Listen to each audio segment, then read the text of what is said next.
Hello दोस्तों, आपका अपने YouTube channel study for success 4.0 में स्वागत है। मैं विकास आपका अपने YouTube चैनल पर स्वागत करता हूं।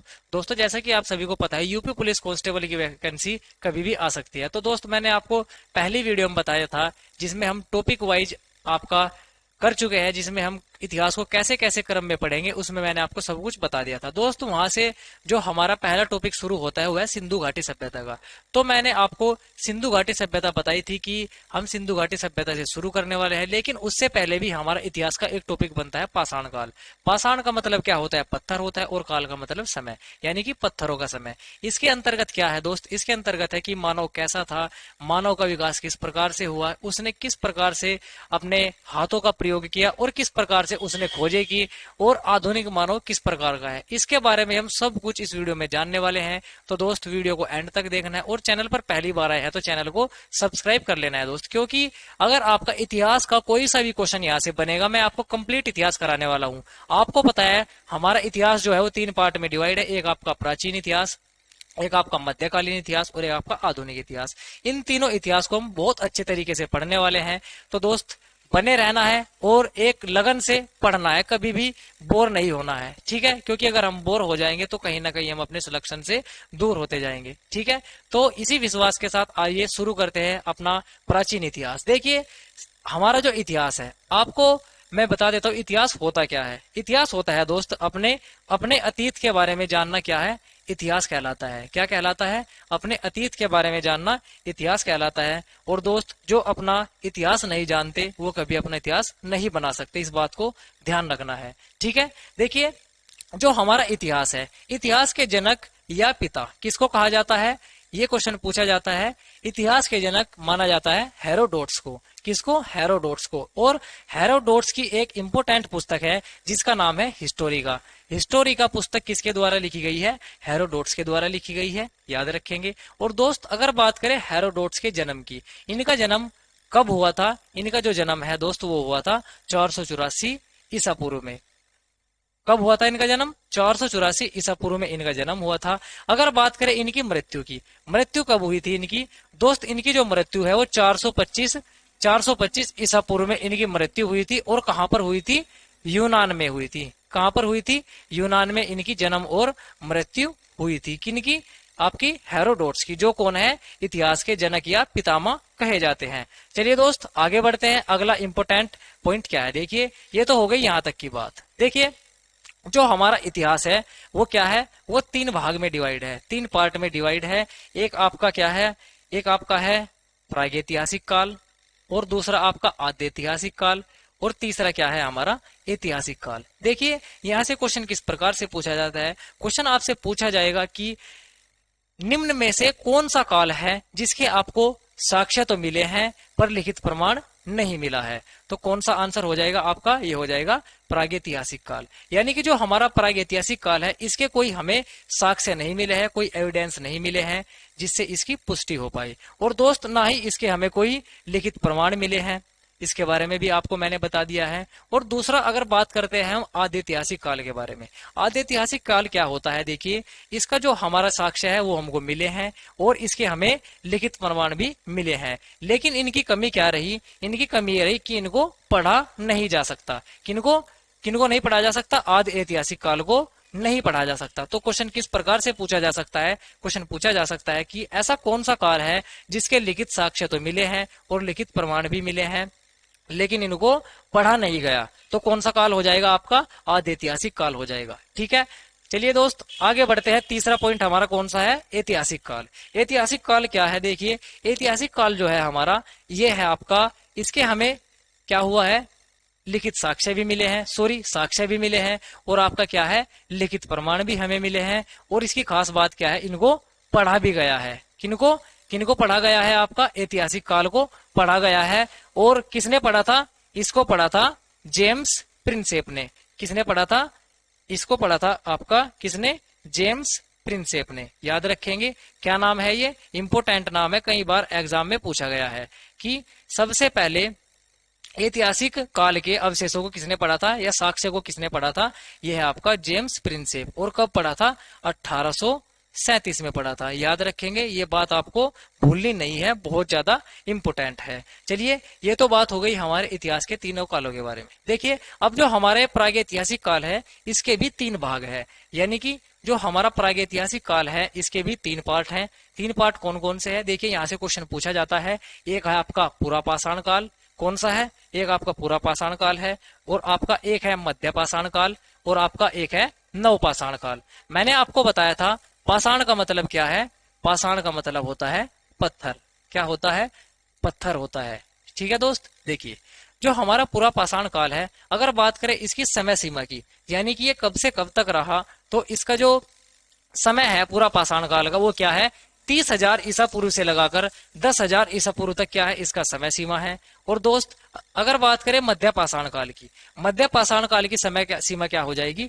10,000 ईसा पूर्व से या 10,000 बीसी से लगाकर 4,000 बीसी तक किसका समय है? ये आपका मध्य पाषाण काल का समय है। हालांकि आपका समय नहीं पूछा जाता, पर फिर भी क्या पता पूछ लिया जाए, तो आपको कंफ्यूज नहीं होना है, क्योंकि मैं इसको करा देता हूँ। ठीक है, देखिए, और आपका नवपाषाण काल, नवपाषाण काल का जो समय सीमा है वो कब से कब तक है? वो आपका 4,000 बीसी से लगाकर 2500 बीसी तक है दोस्त। ठीक है, तीनों के मैंने काल बता दिए, याद रखेंगे। चलिए, अब बात करते हैं पूरा पाषाण काल के बारे में। देखिए, जो आपका पूरा पाषाण काल है इसका जो इंपोर्टेंट पॉइंट क्या क्या है वो देखिए। देखिए, जो हमारा पूरा पाषाण काल का मानव था वो क्या था? उसे कुछ भी जानकारी नहीं थी। उस समय वो क्या करता था?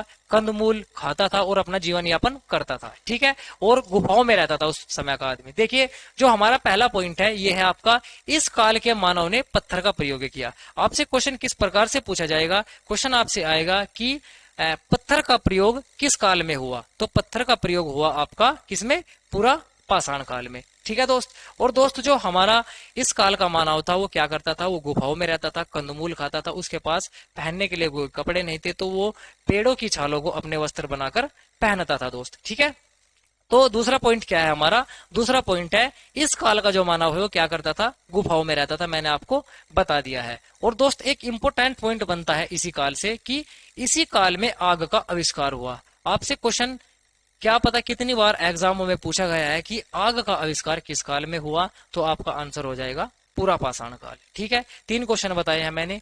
क्या बताए हैं? पत्थर का प्रयोग बताया है, और मानव गुफाओं में किस काल में रहता था? आपका पूरा पाषाण काल में रहता था। और आग का आविष्कार किस में हुआ? पूरा पाषाण काल में हुआ। याद रखेंगे, बहुत ज्यादा इंपोर्टेंट बात है। ठीक है, अब बात करते हैं मध्य पाषाण काल की। मध्य पाषाण काल क्या होता है? देखिए, मध्य पाषाण काल की जो समय सीमा होती है, सबसे पहले तो आप वो देखिए, 1000 बीसी से लगाकर 4000 बीसी तक क्या है इसकी समय सीमा है। ठीक है, और जो आपका मध्य पाषाण काल का मानव था वो क्या था? देखिए, जो आपका मध्य पाषाण काल का मानव है, अभी तक जो है मानव क्या करता था? मैंने आपको बताया है, अभी तक मानव जो है वो कच्चा मांस खाता था। ठीक है, और पेड़ों की छालों पर जो है रहता था। ठीक है, और दोस्त देखिए, जो आपका ये आया मध्य पाषाण काल, मध्य पाषाण काल में क्या हुआ?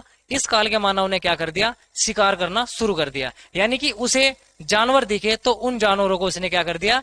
मारना शुरू कर दिया। ठीक है, तो आपसे क्वेश्चन पूछा जाएगा कि किस काल के मानव ने क्या कर दिया? शिकार करना शुरू किया, तो आपका आंसर हो जाएगा मध्य पाषाण काल। ठीक है, और दोस्त, जब उसने शिकार करना शुरू कर दिया, पहले वो पत्थर के बने हथियार प्रयोग करता था, तो इसमें क्या किया इसने? अब थोड़ा सा अपना अपडेटेड वर्जन किया, यानी कि अपनी बुद्धि को थोड़ा सा विकसित किया। और बुद्धि को विकसित करने के बाद क्या किया इसने? अपना शिकार के लिए तीर कमान का आविष्कार कर दिया। किसका?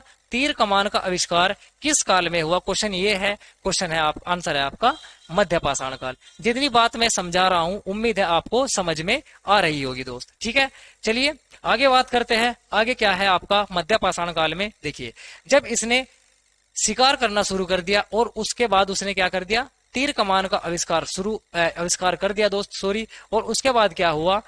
उसके बाद मानव ने क्या किया? अपना पशुपालन शुरू कर दिया। तो आपसे क्वेश्चन पूछा जाएगा कि पशुपालन किस काल में हुआ? तो आपका आंसर हो जाएगा मध्य पाषाण काल। क्या हुआ? पशुपालन शुरू कर दिया दोस्त। और दोस्त, सबसे पहले पाला गया पालतू पशु कौन सा था? वो था कुत्ता।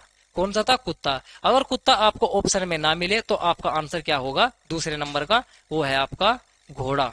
क्या है? घोड़ा है। याद रखेंगे, कंफ्यूज बिल्कुल भी नहीं होना है।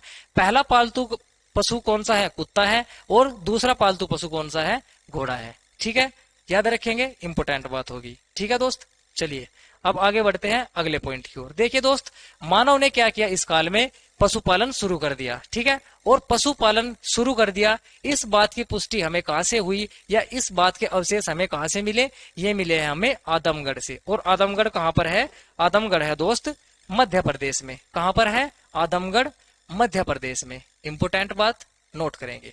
ठीक है, ये तो हो गई हमारे मध्य पाषाण काल की बात। अब बात करते हैं हम नव पाषाण काल के बारे में, क्या क्या फैक्ट है। देखिए देखिए जो नव पाषाण काल है, सबसे पहले तो इसकी समय सीमा की ही बात कर लेते हैं।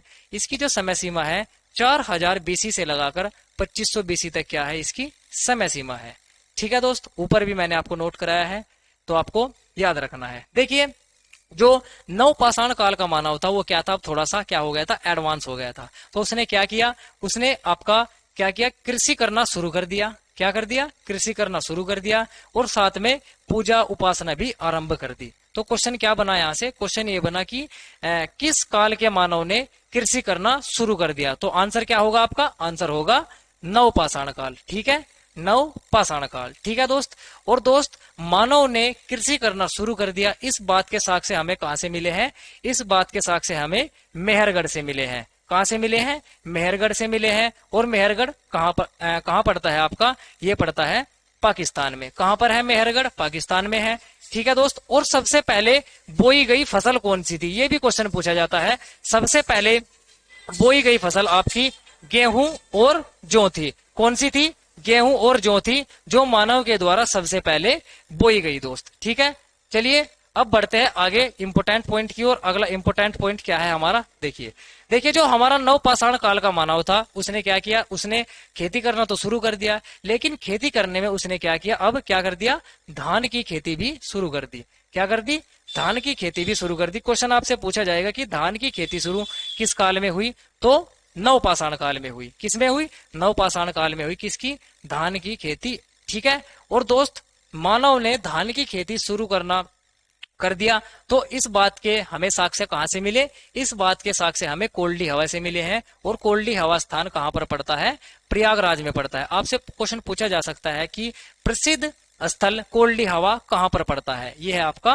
प्रयागराज, जिसको हम पहले इलाहाबाद के नाम से जानते थे दोस्त। चलिए आगे देखिए, आगे क्या बात है। अब क्या हुआ था, अब मानव शिकार के लिए हड्डियों से बने हथियार प्रयोग करने लगा। ठीक है, बात क्या थी, देखिए जो हमारा पूरा पाषाण काल है उसमें मानव क्या करता था, उसमें पत्थरों से बने हथियार प्रयोग करता था। लेकिन अब यहाँ पर मानव थोड़ा क्या हो गया, थोड़ा सा एडवांस हो गया। तो मानव ने क्या किया, अब मानव शिकार के लिए क्या कर दिया, उसने हड्डियों से बने हथियारों का प्रयोग करने लगा। यानी कि वे और ज्यादा नुकीले होते थे और उनको शिकार करने में थोड़ी आसानी रहती थी। ठीक है, और इस बात के साक्ष्य हमें कहां से मिले हैं कि मानव ने हड्डियों से बने हथियार प्रयोग किए, इस बात के साक्ष्य हमें मिलते हैं बिहार से।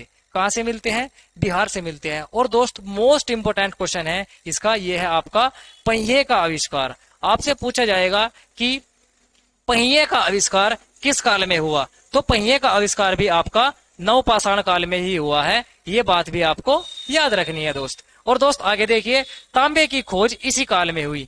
देखिए तांबे की खोज, आपसे पूछा जाएगा कि तांबे या कांसे की खोज किसमें हुई, तो आपका आंसर होगा क्या, नव पाषाण काल। क्या होगा, नव पाषाण काल में क्या हुआ, आपकी तांबे की खोज हुई। देखिए जितने भी तीनों काल से बनने वाले इंपोर्टेंट क्वेश्चन थे मैंने करा दिए हैं, उम्मीद है आपको सब कुछ समझ में आ गया होगा। चलिए दोस्त अब बात करते हैं मानव के विकास के बारे में, यानी कि मानव ने किस किस प्रकार से विकास किया। देखिए जो आपका ये मानव विकास है, आपको स्क्रीन पर दिख रहा होगा।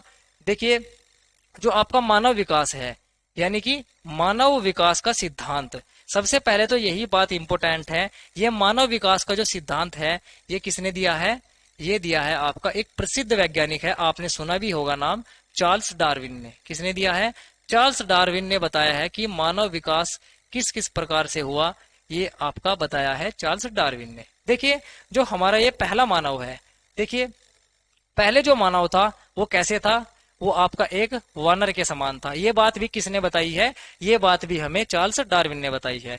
ठीक है, क्योंकि वानर ही मनुष्य जाति के समीप था, इस बात की हमें पुष्टि चार्ल्स डार्विन ने करवाई है। ठीक है दोस्त, देखिए जो हमारा ये पहला मानव आपको दिख रहा है, ये थोड़ा सा क्या है, ये आप ऐसे समझिए जैसे कोई जानवर होता है, क्योंकि वानर एक जानवर है। जानवर कैसे चलता है? आपका चारों पैरों को रखकर चलता है। तो सबसे पहले जो मानव था वो चारों पैरों को रखकर चलता था, ठीक है। जैसे जैसे उसकी बुद्धि का विकास हुआ, उसने क्या किया, उसने थोड़ा थोड़ा खड़ा होना शुरू कर दिया, ठीक है। उसके बाद क्या हुआ, उसके बाद मानव ने अपने जो पैर हैं उनको मतलब खड़ा होने के लिए प्रयोग करने लगा, और जो अपने अगले वाले पैर है उनको हाथों के रूप में प्रयोग करने लगा, यानी कि उनसे कोई ना कोई काम करने लगा, ठीक है दोस्त। देखिए, जो हमारा ये पहला मानव है, इसको क्या कहा जाता है? इसको कहा जाता है ऑस्ट्रेलोपिथेकस। क्या कहा जाता है?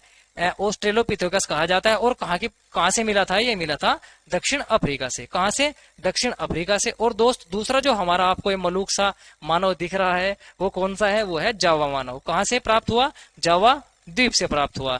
और दोस्त जो हमारा ये अपडेटेड मानव है ये क्या है? ये है पीकिंग मानव। क्या है ये? पीकिंग मानव। कहाँ से मिला? चीन से मिला, याद रखेंगे। और दोस्त जो हमारे अगला मानव है हैंडसम सा, ये है आपका नियंडरथल मानव। क्या है? नियंडरथल मानव है। ये कहाँ से? जर्मनी से। और दोस्त जो हमारा आज का आधुनिक मानव है वो क्या है? कोमोनोन है। क्या है? कोमोनोन है। और कहाँ से मिला ये मिला हमें फ्रांस से। और दोस्त आपको वीडियो के कमेंट में बताना है कि मानव का वैज्ञानिक नाम क्या है। दोस्त आपके उत्तर का वेट करूंगा और आपका जवाब भी दूंगा दोस्त, ठीक है। चलिए अब बात करते हैं अगला इंपोर्टेंट पॉइंट क्या है। देखिए, ये तो हो गया मानव का विकास। मैंने आपको ऊपर बताया है कि मानव ने किस प्रकार से अपना विकास किया। इस सिद्धांत का प्रतिपादन किसने किया? इस सिद्धांत का प्रतिपादन किया आपका चार्ल्स डार्विन ने। किसने किया?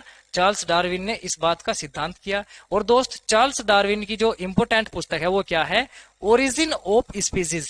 बहुत ज्यादा पूछे जाने वाली बुक है कि ओरिजिन ऑफ स्पीसीज बुक किसकी है? चार्ल्स डार्विन की है। और दोस्त ये चार्ल्स डार्विन ने कब लिखी थी? ये 1859 में लिखी थी। ये भी बहुत ज्यादा इंपोर्टेंट बातें हैं। और दोस्त मैंने आपको ऊपर बताया है कि मानव ही क्या था, मैंने आपको बताया कि वानर ही मानव के समीप था। ये बात हमें किसने बताई है? ये बात हमें चार्ल्स डार्विन ने बताई है। और किस पुस्तक में बताई है? ये बताई है आपकी डिसेंट ऑफ मैन। किस पुस्तक में? डिसेंट ऑफ मैन पुस्तक में बताई गई है, जो कि 1871 में लिखी गई है, ठीक है। मानव विकास का सिद्धांत किसने दिया? चार्ल्स डार्विन ने दिया। ओरिजिन ऑफ स्पीसीज किसकी बुक है? चार्ल्स डार्विन की बुक है। और डिसेंट ऑफ मैन ये भी किसकी बुक है? ये भी आपकी चार्ल्स डार्विन की बुक है, जिसमें इन्होंने बताया है कि वानर ही मानव के समीप था, ठीक है दोस्त। ये था हमारा पाषाण काल से रिलेटेड जितना भी डाटा था, ये मैंने आपको करा दिया है दोस्त। उम्मीद करता हूं आप सभी को बहुत अच्छे से समझ में आया होगा दोस्त। अगर दोस्त आपको वीडियो अच्छी लगी है तो वीडियो को लाइक कर देना, और चैनल पर पहली बार आए हैं तो चैनल को सब्सक्राइब जरूर कर देना दोस्त। और दोस्त अगला जो हमारा टॉपिक होने वाला है वो सिंधु घाटी सभ्यता का होने वाला है, जिसमें हम पढ़ेंगे कि सिंधु घाटी सभ्यता का विकास किस किस प्रकार से हुआ, किस किस प्रकार से वहां से अवशेष मिले, सब कुछ बहुत बेहतरीन तरीके से कवर करेंगे। तो दोस्त उस वीडियो से भी जुड़ना नहीं भूलना है। तो दोस्त मिलते हैं अगली सिंधु घाटी सभ्यता की वीडियो में, तब तक के लिए पढ़ते रहना है। और हाँ, कमेंट में जो मैंने क्वेश्चन पूछा है उसका आंसर मुझे जरूर चाहिए। तो दोस्त ध्यान रखना है और पढ़ते रहना है। बाय बाय, जय हिंद दोस्त।